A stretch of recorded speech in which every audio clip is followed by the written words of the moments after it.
of all, motherhood is just an awesome thing, and I think every child has a special relationship with their mother. A story that stands out to me specifically was when I was a little kid, and I was in church, and I can remember an Easter Sunday when I was really young, and my mother had been given a part for me to memorize and rehearse. And when I got the part, she rehearsed with me, and all through the week, I could not get the part. I just didn't know, I couldn't memorize at such a young age. And she worked with me, was patient with me, worked with me. Finally, Sunday morning came, and we were in church. All of the children said their parts. And apparently, my Sunday school teacher overlooked me. And my mother, I recall her standing up in the back, and my mother stopped the whole service and said, "Everyone has gone but my son." And so there was such a defining moment as a kid where all the attention was on me, and I came through with the speech, the Bible speech. I remember it even now. As I'm sitting here, I remember what the speech was. I remember my mother giving me the confidence to get before individuals and to share, the memorization of that speech. And to this day, from there, I've gone on to become a well-known actor, appeared in several films. I've even had the pleasure of working with, countless of individuals in the industry, from Denzel Washington to Spike Lee, to even Reverend Al Sharpton. And that is all because of that poignant moment. That's the kind of woman that my mother was and is. She was one that would not only look out for her children, but would make sure and guarantee that if there was any situation that would hinder them from achieving what they had worked so hard, that she would not allow it on her watch.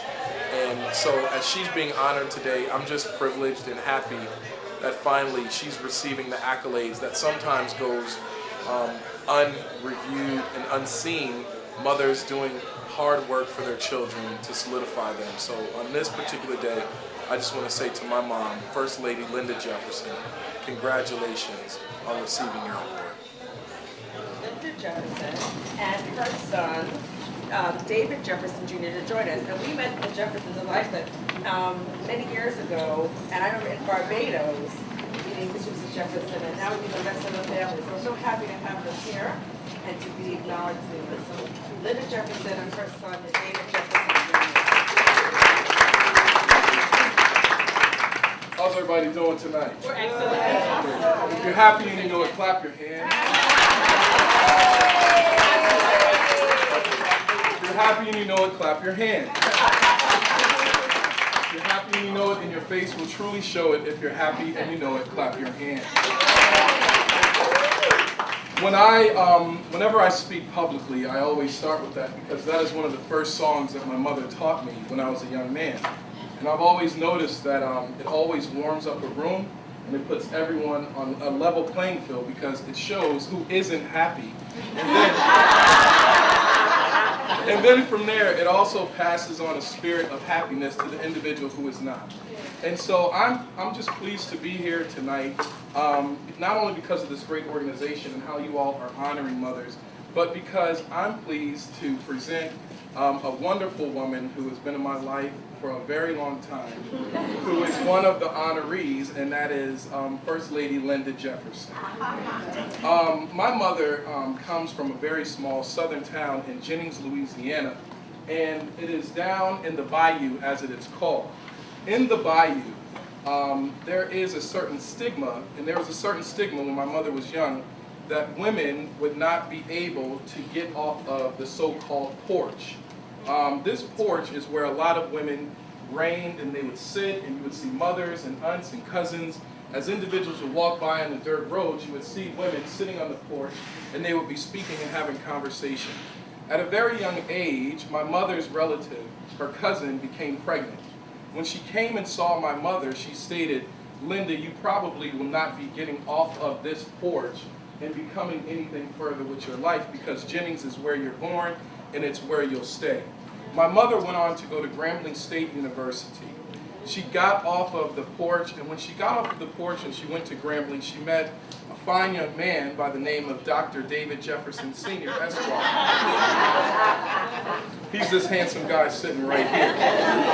But it was there that she would fall in love, and upon falling in love, they started a family.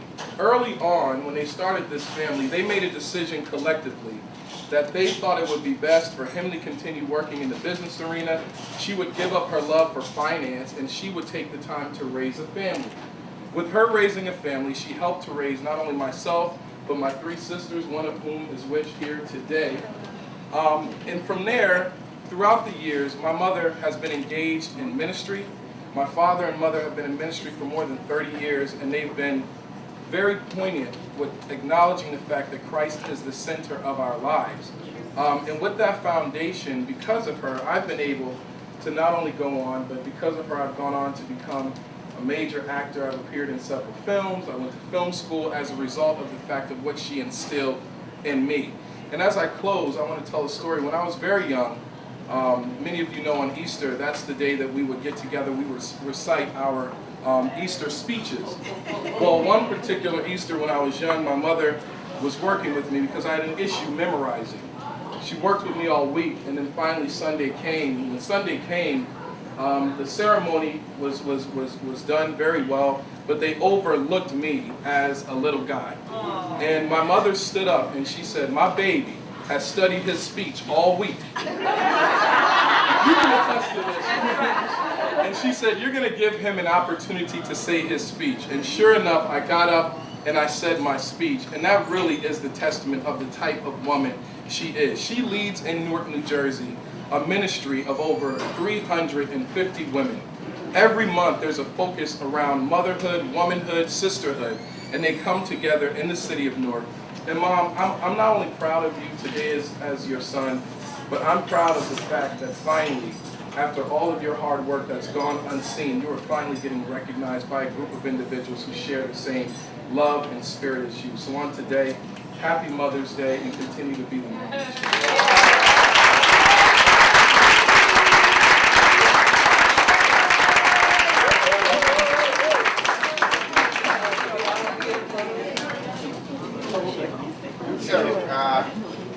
Linda Jefferson, Sister Jane, a spiritual leader, a businesswoman, community advocate, lover of music and dance, loving mother and grandmother, First Lady of the Metropolitan Baptist Church.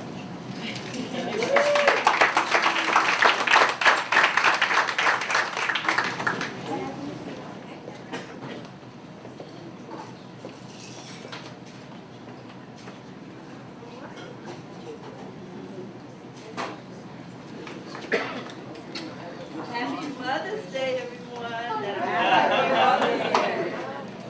First, I'm giving honor to God. You know, I'm Baptist. Jesus, our big brother, and the Holy Spirit, our helper. It was by faith that I was the mother that I was, and I'll never leave that out because my grandmother was always talking with our God, and that's what translated down to my mom. And I witnessed what it means to serve a God. And then I went on to school, and I had dated 2 guys that were ministers. And when they told me, I ran. Lo and behold, I married this handsome guy, and he told me after DJ was born that he was also called to be a minister. And I appreciated him so much, I accepted. But I thank Faith and the family and the news for this wonderful honor, and may God bless you all for recognizing mothers and mothers that are not recognized in this world today. God bless you.